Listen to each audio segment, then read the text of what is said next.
महाभारत का युद्ध समाप्त हो चुका था, पर युधिष्ठिर के मन में अभी भी प्रश्न थे। कौन सच्चा मित्र है और किनसे संबंध तोड़ देना चाहिए? भीष्म पितामह ने कहा, लोभी, क्रूर, असत्यप्रिय और कृतघ्न व्यक्ति कभी मित्र नहीं हो सकते। लेकिन युधिष्ठिर ने पूछा, कृतघ्न कैसा होता है? तब भीष्म ने सुनाई गौतम की कथा। एक ब्राह्मण जिसे एक डाकू ने आश्रय दिया, भोजन दिया और दासी तक दी, वही गौतम धीरे धीरे हिंसा और शिकार का आदी बन गया। फिर भी जब एक सच्चा मित्र उसे समझाने आया तो उसने अपनी राह बदलने की बजाय लोभ और मोह के मार्ग को अपनाया। आगे उसका जीवन और भी विचित्र घटनाओं से भरा हुआ है। दिव्य पक्षियों का मिलना, राक्षसराज विरूपाक्ष का आतिथ्य और अंत में देवताओं का शाप। लेकिन सबसे बड़ा प्रश्न यही है, क्या जिसने उपकार का मूल्य नहीं समझा वह कभी सुख और यश पा सकता है? और क्या कृतघ्न के लिए कोई प्रायश्चित है? इस गूढ़ कथा का उत्तर महाभारत हमें स्पष्ट बताता है, कृतघ्न का उद्धार नहीं होता।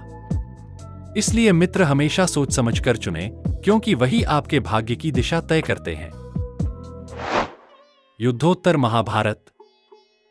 युद्ध के बाद धर्मराज युधिष्ठिर की शंका शांत करता है। भीष्म का गीता सा उपदेश पर राज सिंहासन पर बैठे पांडवों को शांति कहा। गांधारी का शाप पूर्ण होता है। यदुवंश का विनाश, कृष्ण का महाप्रयाण,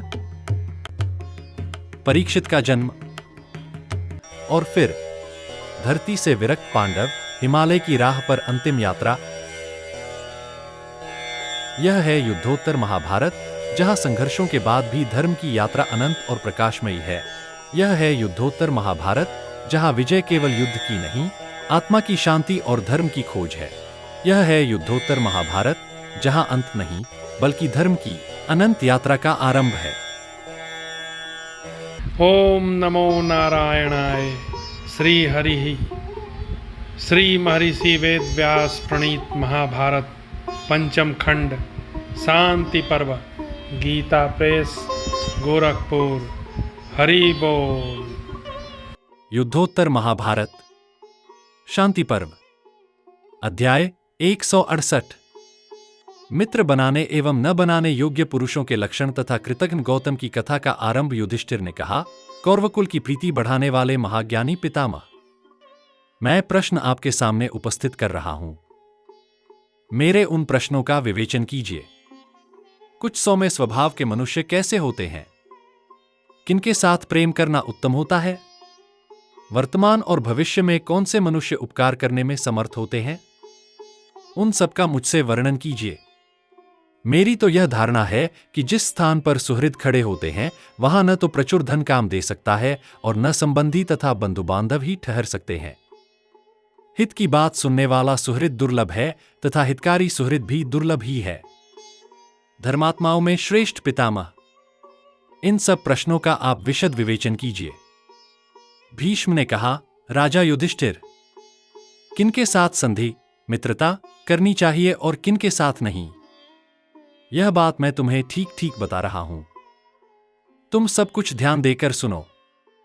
जो लोभी, क्रूर, धर्मत्यागी, कपटी, शठ, क्षुद्र, पापाचारी, सब पर संदेह करने वाला, आलसी, दीर्घसूत्री, कुटिल, निंदित, गुरुपत्नीगामी, संकट के समय साथ छोड़कर चल देने वाला, दुरात्मा, निर्लज्ज, सब और पापपूर्ण दृष्टि डालने वाला, नास्तिक, वेदों की निंदा करने वाला, इंद्रियों को खुला छोड़कर जगत में इच्छानुसार विचरने वाला, झूठा, सबके द्वेष का पात्र, अपनी प्रतिज्ञा पर स्थिर न रहने वाला, चुगलखोर, अपवित्र बुद्धि वाला, ईर्ष्यालु, पापपूर्ण विचार रखने वाला, दुष्ट स्वभाव वाला, मन को वश में न रखने वाला, नृशंस, धूर्त, मित्रों की बुराई करने वाला, सदा दूसरों का धन लेने की इच्छा रखने वाला, यथाशक्ति देने वाले पर भी संतुष्ट न रहने वाला, मंदबुद्धि, मित्र को भी सदा धैर्य से विचलित करने वाला, असावधान, बेमौके क्रोध करने वाला, अकस्मात विरोधी होकर कल्याणकारी सुहृदों को भी शीघ्र ही त्याग देने वाला, अनजान में थोड़ा सा भी अपराध बन जाने पर मित्र का अनिष्ट करने वाला, पापी, अपना काम बनाने के लिए ही मित्रों से मेल रखने वाला, वास्तव में मित्रद्वेषी, मुख से मित्रता की बातें करके भीतर से शत्रुभाव रखने वाला, कुटिल दृष्टि से देखने वाला, विपरीत दर्शी, भलाई से कभी पीछे न हटने वाले मित्र को भी त्याग देने वाला, शराबी, द्वेषी, क्रोधी, निर्दयी, क्रूर, दूसरों को सताने वाला, मित्रद्रोही, प्राणियों की हिंसा में तत्पर रहने वाला, कृतघ्न तथा नीच हो, संसार में ऐसे मनुष्य के साथ कभी संधि नहीं करनी चाहिए। जो दूसरों का छिद्र खोजता हो वह भी संधि करने के योग्य नहीं है। अब संधि करने के योग्य पुरुषों को बता रहा हूं, सुनो। जो कुलीन, बोलने में समर्थ, ज्ञान विज्ञान में कुशल, रूपवान, गुणवान, लोभहीन, काम करने से कभी न थकने वाले, अच्छे मित्रों से संपन्न, कृतज्ञ, सर्वज्ञ, लोभ से दूर रहने वाले, मधुर स्वभाव वाले, सत्य प्रतिज्ञ, जितेंद्रिय, सदा व्यायामशील, उत्तम कुल की संतान, अपने कुल का भार वहन करने में समर्थ, दोष शून्य तथा लोक में विख्यात हों, ऐसे मनुष्यों को राजा अपना मित्र बनावे। जो अपनी शक्ति के अनुसार कर्तव्य का ठीक ठीक पालन करते और संतुष्ट रहते हैं, जिन्हें बेमौके क्रोध नहीं आता, जो अकस्मात स्नेह का त्याग नहीं करते, जो उदासीन हो जाने पर भी मन से कभी बुराई नहीं चाहते, अर्थ के तत्व को समझते हैं और अपने को कष्ट में डालकर भी हितैषी पुरुषों का कार्य सिद्ध करते हैं। जैसे रंगा हुआ ऊनी कपड़ा अपने रंग नहीं छोड़ता, उसी प्रकार जो मित्र की ओर से विरक्त नहीं होते हैं, जो क्रोधवश मित्र का अनर्थ करने में प्रवृत्त नहीं होते हैं तथा लोभ और मोह के वशीभूत हो मित्र की युवतियों पर अपनी आसक्ति नहीं दिखाते, जो मित्र के विश्वासपात्र और धर्म के प्रति अनुरक्त हैं, जिनकी दृष्टि में मिट्टी का ढेला और सोना दोनों एक से हैं, जो सदा सुहृदों के प्रति सुस्थिर बुद्धि रखने वाले हैं, सबके लिए प्रमाणभूत शास्त्रों के अनुसार चलते हैं और प्रारब्धवश प्राप्त हुए धन में ही संतुष्ट रहते हैं, जो कुटुंब का संग्रह रखते हुए सदा अपने सुहृद एवं स्वामी के कार्य साधन में तत्पर रहते हैं, ऐसे श्रेष्ठ पुरुषों के साथ जो राजा संधि करता है, उसका राज्य उसी तरह बढ़ता है जैसे चंद्रमा की चांदनी। जो प्रतिदिन शास्त्रों का स्वाध्याय करते हैं, क्रोध को काबू में रखते हैं और युद्ध में सदा प्रबल रहते हैं, जिनका उत्तम कुल में जन्म हुआ है, जो शीलवान और श्रेष्ठ गुणों से संपन्न है, वे श्रेष्ठ पुरुष ही मित्र बनाने के योग्य होते हैं। मैंने जो दोषयुक्त मनुष्य बताए हैं, उन सब में अधम होते हैं कृतघ्न।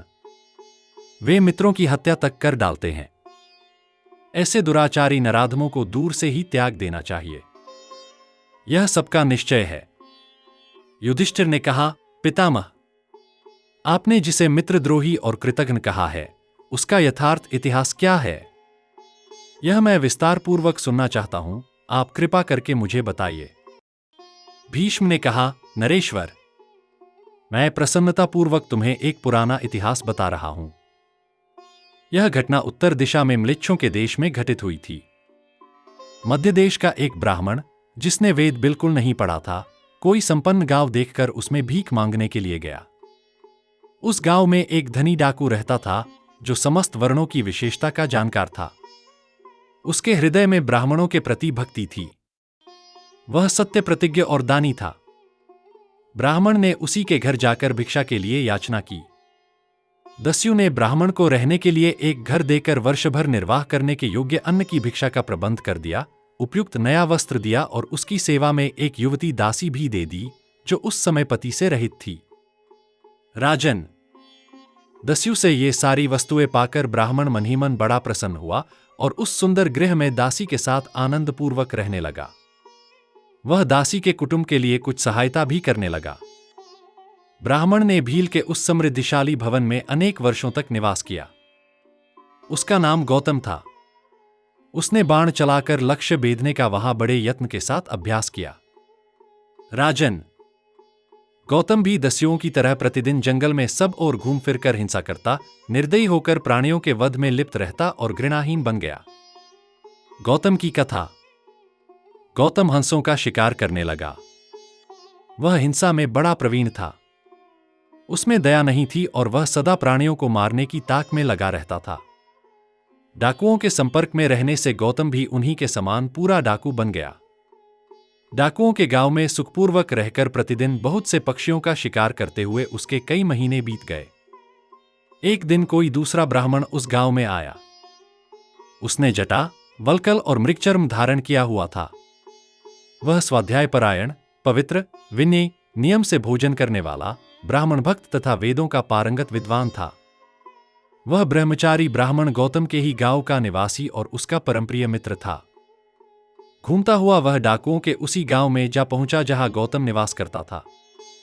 वह शूद्र का अन्न नहीं खाता था, इसलिए दस्युओं से भरे हुए उस गांव में ब्राह्मण के घर की तलाश करता हुआ सब ओर घूमने लगा। घूमते घूमते वह श्रेष्ठ ब्राह्मण गौतम के घर पर गया। इतने ही में गौतम भी शिकार से लौट आया और उन दोनों की भेंट हो गई। उस ब्राह्मण ने देखा कि गौतम के कंधे पर मारे गए हंस की लाश है, हाथ में धनुष और बाण है, सारा शरीर रक्त से लथपथ है। घर के दरवाजे पर आया हुआ गौतम नरभक्षी राक्षस के समान लग रहा था और ब्राह्मणत्व से भ्रष्ट हो चुका था। उसे इस अवस्था में देखकर ब्राह्मण ने पहचान लिया और लज्जित होकर उससे कहा, अरे तू मोहवश यह क्या कर रहा है? तू तो मध्य देश का विख्यात एवं कुलीन ब्राह्मण था, यहां डाकू कैसे बन गया? अपने पूर्वजों को याद कर, उनकी कितनी ख्याति थी। वे वेदों के पारंगत विद्वान थे और तू उन्हीं के वंश में पैदा होकर कुलकलंक बन गया है। अब भी अपने आप को पहचान, तू द्विज है। अतः द्विजोचित सत्व, शील, शास्त्र ज्ञान, संयम और दया को याद करके इस निवास स्थान को त्याग दे।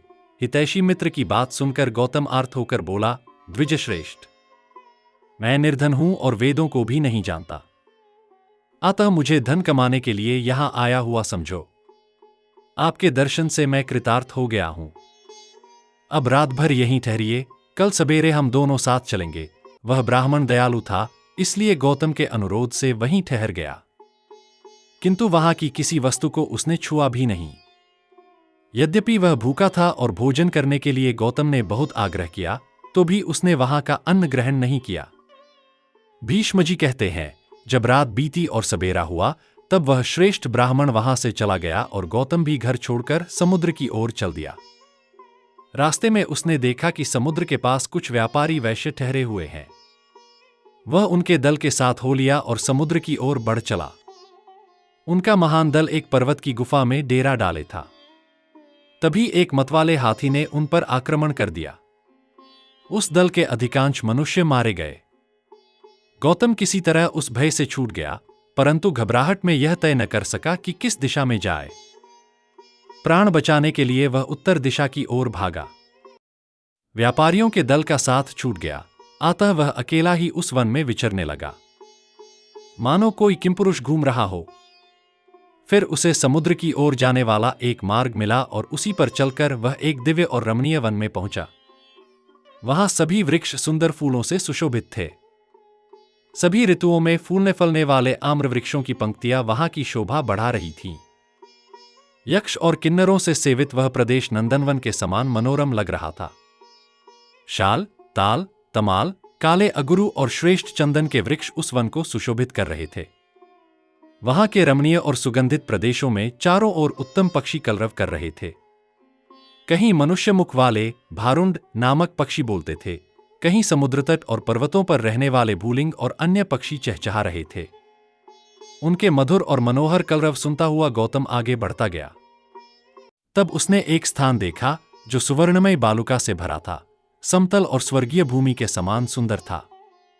वहां एक विशाल बरगद का वृक्ष था, जो अपनी सुंदर शाखाओं के कारण महान छत्र के समान प्रतीत होता था। उसकी जड़ें चंदन मिश्रित जल से सींची गई थीं।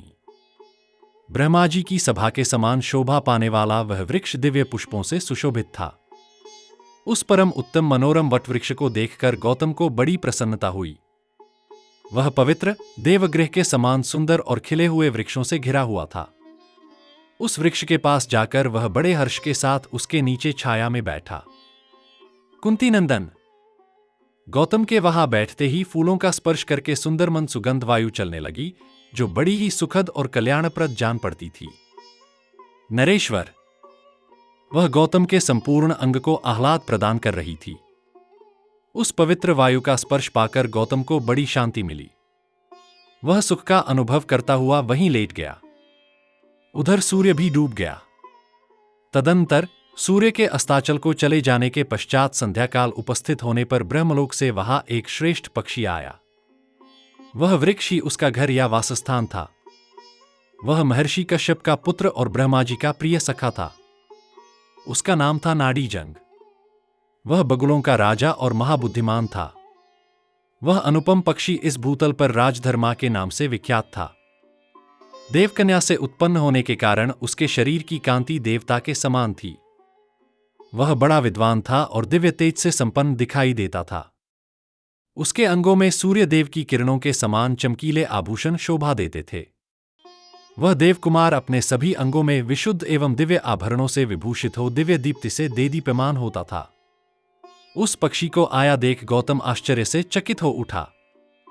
उस समय वह भूखा प्यासा तो था ही, रास्ता चलने की थकावट से भी चूर चूर हो रहा था।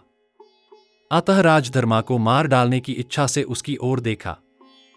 राजधर्मा बोला, विप्रवर, आपका स्वागत है। यह मेरा घर है। आप यहां पधारे, यह मेरे लिए बड़े सौभाग्य की बात है। सूर्यदेव अस्ताचल को चले गए। यह संध्याकाल उपस्थित है। आप मेरे घर आए हुए प्रिय एवं उत्तम अतिथि हैं। मैं शास्त्रीय विधि के अनुसार आज आपकी पूजा करूंगा। रात में मेरा आतिथ्य स्वीकार करके कल प्रातःकाल यहां से जाइएगा। भीष्म जी कहते हैं, राजन।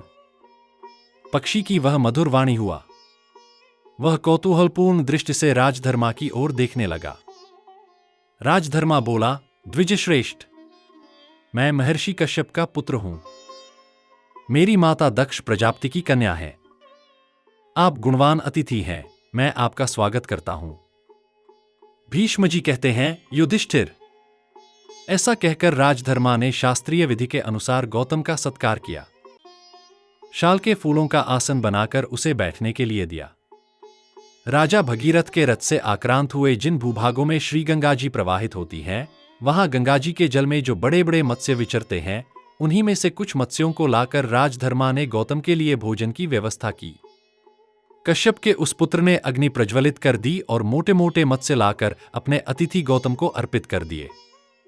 वह ब्राह्मण उन मत्स्यों को पकाकर जब खा चुका और उसकी अंतरात्मा तृप्त हो गई, तब वह महातपस्वी पक्षी उसकी थकावट दूर करने के लिए अपने पंखों से हवा करने लगा। विश्राम के पश्चात जब वह बैठा, तब राजधर्मा ने उससे गोत्र पूछा। गौतम ने कहा, मेरा नाम गौतम है और मैं जाति से ब्राह्मण हूं। इससे अधिक कोई बात वह बता न सका। तब पक्षी ने उसके लिए पत्तों का दिव्य बिछावन तैयार किया, जो फूलों से अधिवासित होने के कारण सुगंध से महक रहा था। वह बिछावन उसे दिया और गौतम उस पर सुखपूर्वक सोया। धर्मराज, जब गौतम उस बिछौने पर बैठा तब बातचीत में कुशल कश्यप कुमार ने पूछा, ब्राह्मण, भारत। तब गौतम ने उससे कहा, महामते, मैं दरिद्र हूं और धन के लिए समुद्र तट पर जाने की इच्छा लेकर घर से चला हूं। यह सुनकर राजधर्मा ने प्रसन्न होकर कहा, द्विजश्रेष्ठ, अब आप वहां तक जाने के लिए उत्सुक न हो, यहीं आपका काम हो जाएगा। आप यहीं से धन लेकर अपने घर को जाइएगा। प्रभो, बृहस्पति जी के मत के अनुसार अर्थ की सिद्धि 4 प्रकार से होती है, वंश परंपरा से, प्रारब्ध की अनुकूलता से, धन के लिए किए गए सकाम कर्म से और मित्र के सहयोग से। मैं आपका मित्र हो गया हूं, आपके प्रति मेरा सौहार्द बढ़ गया है, अतः मैं ऐसा प्रयत्न करूंगा जिससे आपको अर्थ की प्राप्ति हो जाएगी। तदंतर जब प्रातःकाल हुआ तब राजधर्मा ने ब्राह्मण के सुख का उपाय सोचकर इस प्रकार कहा, सौम्य, इस मार्ग से जाइए, आपका कार्य सिद्ध हो जाएगा। यहां से 3 योजन दूर जाने पर जो नगर मिलेगा, वहां महाबली राक्षसराज विरूपाक्ष रहते हैं। वे मेरे महान मित्र हैं। द्विजश्रेष्ठ, आप उनके पास जाइए। वे मेरे कहने से आपको यथेष्ट धन देंगे और आपकी मनोवांछित कामनाएं पूर्ण करेंगे, इसमें संशय नहीं है, राजन। उसके ऐसा कहने पर गौतम वहां से चल दिया। उसकी सारी थकावट दूर हो चुकी थी। महाराज, मार्ग में तेजपातों के वन में, जहां चंदन और अगरू के वृक्षों की प्रधानता थी, विश्राम करता और इच्छानुसार अमृत के समान मधुर फल खाता हुआ वह बड़ी तेजी से आगे बढ़ता चला गया। चलते चलते वह मेरुव्रज नामक नगर में जा पहुंचा, जिसके चारों ओर पर्वतों के टीले और पर्वतों की ही चहार दीवारी थी। उसका सदर फाटक भी एक पर्वत ही था। नगर की रक्षा के लिए सब ओर शिला की बड़ी बड़ी चट्टानें और मशीनें थीं। परम बुद्धिमान राक्षसराज विरूपाक्ष को सेवकों द्वारा यह सूचना दी गई कि राजन, आपके मित्र ने अपने एक प्रिय अतिथि को आपके पास भेजा है, वह बहुत प्रसन्न है। युधिष्ठिर, यह समाचार पाते ही राक्षसराज ने अपने सेवकों से कहा, गौतम को नगर द्वार से शीघ्र यहां लाया जाए। यह आदेश प्राप्त होते ही राजसेवक गौतम को पुकारते हुए बाज की तरह झपटकर उस श्रेष्ठ नगर के फाटक पर आए। महाराज, राजा के उन सेवकों ने उस समय उस ब्राह्मण से कहा, ब्राह्मण, जल्दी कीजिए, शीघ्र आइए, महाराज आपसे मिलना चाहते हैं। विरूपाक्ष नाम से प्रसिद्ध वीर राक्षसराज आपको देखने के लिए उतावले हो रहे हैं, अतः आप शीघ्रता कीजिए। बुलावा सुनते ही गौतम की थकावट दूर हो गई। वह विस्मित होकर दौड़ पड़ा। राक्षसराज की उस महासमृद्धि को देखकर उसे बड़ा आश्चर्य होता था। राक्षसराज के दर्शन की इच्छा मन में लिए वह ब्राह्मण उन सेवकों के साथ शीघ्र ही राजमहल में जा पहुंचा। भीष्म जी कहते हैं, राजन, तदंतर राजा को उसके आगमन की सूचना दी गई और वह उनके उत्तम भवन में प्रविष्ट हुआ। वहां राक्षसराज ने उसका विधिवत पूजन किया। तत्पश्चात वह एक उत्तम आसन पर विराजमान हुआ। विरूपाक्ष ने गौतम से उसके गोत्र, शाखा और ब्रह्मचर्य पालन पूर्वक किए गए स्वाध्याय के विषय में प्रश्न किया, परंतु उसने गोत्र, जाति के सिवा और कुछ नहीं बताया। तब ब्राह्मणोचित तेज से हीन, स्वाध्याय से उपरत, केवल गोत्र अथवा जाति का नाम जानने वाले उस ब्राह्मण से राजा ने उसका निवास स्थान पूछा। राक्षसराज बोले, भद्र, तुम्हारा निवास कहाँ है? तुम्हारी पत्नी किस गोत्र की कन्या है? यह सब ठीक ठीक बताओ। भय न करो, मुझ पर विश्वास करो और सुख से रहो। गौतम ने कहा, राक्षसराज, मेरा जन्म तो हुआ है मध्य देश में, किंतु मैं एक भील के घर में रहता हूं। मेरी स्त्री शूद्र जाति की है और मुझसे पहले दूसरे की पत्नी रह चुकी है। यह बात मैं आपसे सत्य ही कहता हूं। भीष्म जी कहते हैं, युधिष्ठिर। यह सुनकर राक्षसराज मन ही मन विचार करने लगे कि अब किस तरह काम करना चाहिए, कैसे मुझे पुण्य प्राप्त हो सकता है। इस प्रकार उन्होंने बारंबार बुद्धि लगाकर सोचा और विचारा। वे मन ही मन कहने लगे, यह केवल जन्म से ही ब्राह्मण है, परंतु महात्मा राजधर्म का सुहृद है। उन कश्यप कुमार ने ही इसे यहां मेरे पास भेजा है, अतः उनका प्रिय कार्य अवश्य करूंगा। वह सदा मुझ पर भरोसा रखता है और मेरा भाई, बांधव तथा हार्दिक मित्र भी है। आज कार्तिक की पूर्णिमा है। आज के दिन सहस्रों श्रेष्ठ ब्राह्मण मेरे यहां भोजन करेंगे। उन्हीं में यह भी भोजन कर लेगा, उन्हीं के साथ इसे भी धन देना चाहिए। आज पुण्य दिवस है, यह ब्राह्मण अतिथि रूप से यहां आया है और मैंने धन दान करने का संकल्प कर ही रखा है। अब इसके बाद क्या विचार करना है? तदंतर भोजन के समय हजारों विद्वान ब्राह्मण स्नान करके रेशमी वस्त्र और अलंकार धारण किए वहां आ पहुंचे।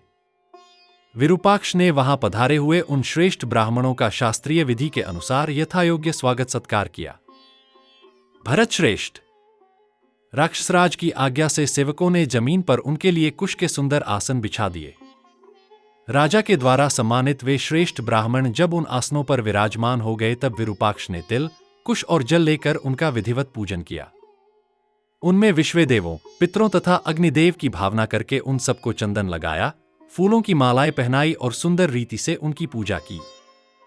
महाराज, उन आसनों पर बैठकर वे ब्राह्मण चंद्रमा की भांति शोभा पाने लगे।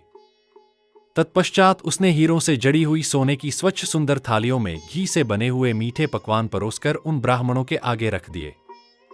उसके यहां आषाढ़ और माघ की पूर्णिमा को सदा बहुत से ब्राह्मण सत्कार पूर्वक अपनी इच्छा के अनुसार उत्तम भोजन पाते थे। विशेषतः कार्तिक की पूर्णिमा को, जबकि शरद ऋतु की समाप्ति होती है, वह ब्राह्मणों को रत्नों का दान करता था, ऐसा सुनने में आया है। सुवर्ण, रजत, मणि, मोती, बहुमूल्य हीरे, वैदूर्यमणि और अनेक रत्नों के ढेर लगाकर महाबली विरूपाक्ष ने उन श्रेष्ठ ब्राह्मणों को दक्षिणा स्वरूप दान दिया। गौतम भी पुनः भीलों के ही गांव में जाकर रहने लगा। वहां उसने उस शूद्र जाति की स्त्री के गर्भ से अनेक पापाचारी पुत्रों को उत्पन्न किया।